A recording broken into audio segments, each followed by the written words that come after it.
diferite ale Ierihonului și spui nu se poate.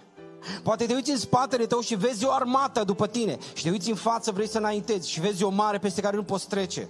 Adu-ți aminte că Dumnezeu a despicat marea pentru poporul sfânt și o va face și pentru tine astăzi. Dar pentru asta, dragilor, trebuie să te ancorezi în cuvântul lui Dumnezeu. Adu-ți aminte de Dumnezeul căruia te închini. Pentru că nu e așa, de multe ori ne vedem duminica și încântăm atât de frumos. Dumnezeu cel atotputernic, Dumnezeu poate totul.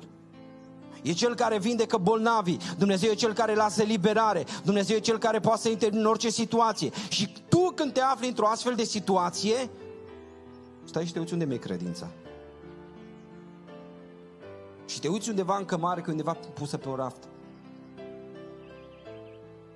Dar, dragilor, în astfel de momente, nu vă bazați pe emoțiile voastre. Bazați-vă pe promisiunea lui Dumnezeu.